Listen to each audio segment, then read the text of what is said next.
Dear students, आपका Gyanodaya coaching centre में पुनः एक बार स्वागत है।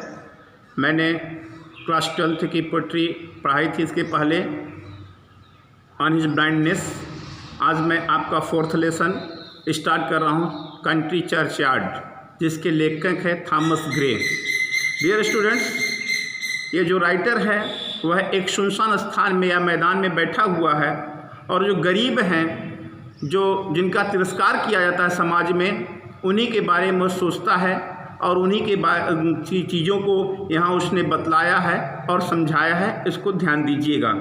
The curfew tolls the knell of parting day.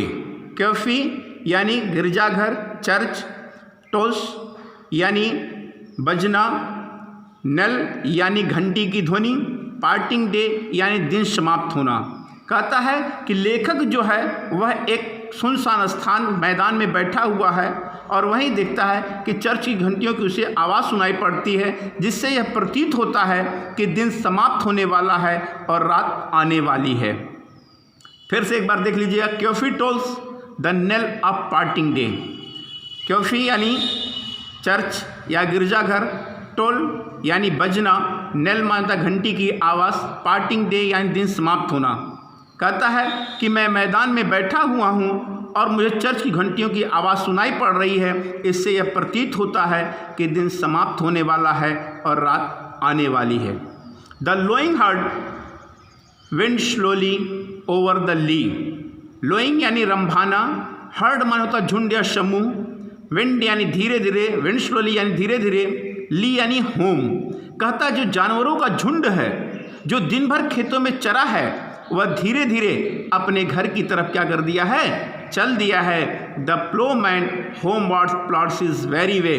Plowman यानी फार्मर, किसान, होमवर्ड यानी घर की तरफ, प्लॉट्स यानी थकाहारा, वेरी वे माने भी होता है थकाहारा।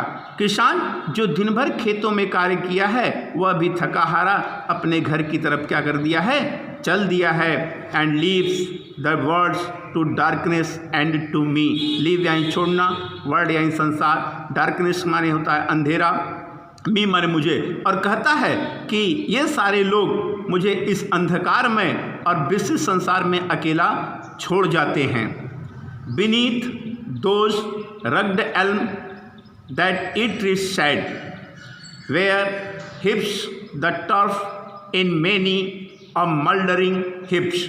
बीनीथ मानता नीचे, रग्ड मानता भद्दा, एल्म मानता चिरा बेल का पेड़, ई ट्री यानी सदाबहार का वृक्ष जिसको कहते हैं एवरग्रीन ट्री, शैड यानी छाया, हिप्स माने होता उगना, टर्फ माने होता है सूखी घास, मल्डरिंग माने होता है मिट्टी का झरना या गिरना, हिप माने होता है ढेर। कहता है कि चिरा बेल पेड़ के नीचे सदाबहार वृक्षों की छाया में जो कब्रें बर्बाद हो गई हैं, उन पर बड़ी बड़ी घासें उग आई हैं।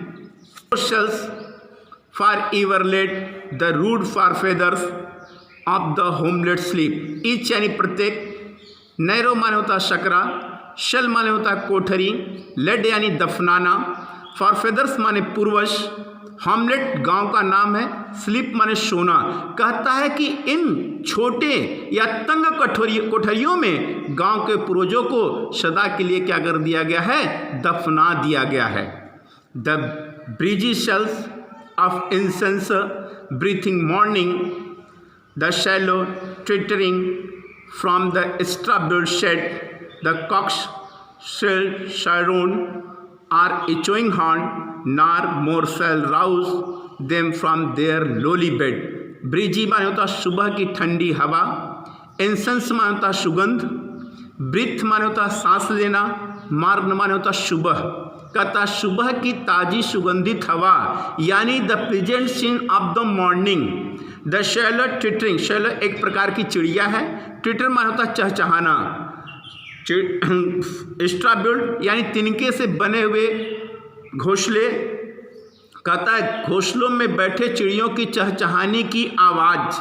द कॉक शैलोन, कॉक यानी मुर्गा, शैलोन यानी बाग देना, मुर्गे की बाग देने की आवाज़। आर इचोइंग हॉर्न यानी इचोइंग यानी हंटर शिकारी, हॉर्न यानी भोंपू की आवाज़, कहता है शिकारी की भोंपू की आवाज़। No more shall rouse from their lowly bed, rouse यानी राइज का राउज है उठाना, फ्रॉम माने शेद, देयर माने उनके, लोली माने होता छोटा, बेड माने बिस्तर। कहता है ये सारी चीज़ें उनको उनके तंग कोठरियों से यानी उनके कब्रों से उठा नहीं सकती हैं। मैं इसको एक बार पुनः रिवाइज कर रहा हूँ क्योंकि नीचे का जो है वह मैं आपको कल पढ़ाऊँगा। एक बार पुनः इसको समझने का प्रयास करिए। The curfew told the knell of parting day, curfew यानी चर्च या गिरजाघर, टोल्स यानी रिंग बजना, नेल यानी घंटी की आवाज़, पार्टिंग डे यानी दिन समाप्त होना। यहाँ थॉमस ग्रे कहता है कि मैदान में मैं बैठा हुआ हूँ और मुझे वहाँ चर्च की घंटियों की आवाज़ सुनाई पड़ रही है और इससे यह प्रतीत होता है कि दिन समाप्त होने वाला है और रात आने वाली है। The lowing herd wind slowly over the lea, lowing यानी रंभाना, हर्ड माने होता जानवरों का झुंड या समूह, विंड यानी धीरे धीरे, स्लोली माने भी धीरे धीरे होता है, ली माने होता है होम। कहता है जो जानवरों का झुंड है, जो समूह है, जो दिन भर खेतों में चरा है, वह रंभाते हुए धीरे धीरे अपने घरों की तरफ क्या कर दिया है, चल दिया है। The ploughman homewards plods his weary way, ploughman यानी फार्मर किसान, होमवर्ड यानी घर की तरफ, प्लॉट्स यानी धीरे धीरे, वेरी यानी थका हारा। कहता है जो किसान दिन भर खेतों में काम किया है वह भी थका हारा धीरे धीरे अपने घर की तरफ क्या कर दिया है, चल दिया है। And leaves the words to darkness and to me, leave यानी छोड़ना, वर्ड यानी संसार, डार्कनेस यानी अंधेरा, मी माने मुझे। कहता कि और मुझे इस अंधकार में और विस्तृत संसार में अकेला छोड़ जाता है। आगे देखिए, beneath those rugged elm that each tree shed where hips the tough in many mouldering heap, beneath माने होता नीचे, rugged माने होता भद्दा, elm माने चिरा बेल का पेड़, each tree यानी सदाबहार का वृक्ष जिसको अंग्रेजी में कहते हैं एवरग्रीन ट्री, शेड यानी छाया, हिप्स यानी उगना, टफ यानी सूखी, मल्डरिंग यानी मिट्टी का ढेर का गिरना, हिप यानी होता ढेर। कहता है यहाँ से चलिएगा आप नीचे से, कहता है चिरा बेल पेड़ के नीचे और सदाबहार वृक्षों की छाया में जो कब्रें बर्बाद हो गई हैं उन पर बड़ी बड़ी घासें उग आई हैं। Each in his narrow cells for ever laid the rude forefathers of hamlet sleep, each यानी प्रत्येक, नैरो माने होता शकरा, शेल माने कोठरी, लेड यानी दफनाना, फारफेदर्स यानी पूर्वज, हामलेट गांव का नाम है, स्लीप माने सोना। कहता है इन तंग कोठरियों में यानी इन छोटी छोटी कब्रों में गांव के पूर्वजों को सदा के लिए क्या कर दिया गया है, दफना दिया गया है। The breezy call of incense breathing morning, कहता है ब्रिजी यानी सुबह की ठंडी हवा, इंसेंस यानी सुगंध, ब्रीथिंग यानी सांस लेना, मारने यानी मॉर्निंग दिया है यानी सुबह। कहता सुबह की ताज़ी सुगंधित हवा यानी the pleasant scene of the morning, the swallow twittering from the extra build shed, swallow एक प्रकार की चिड़िया है, ट्विटरिंग माने चहचहाना, एक्स्ट्रा माने होता तिनका या पुआल, बिल्ड यानी बनाना, शेड माने होता घोंसला।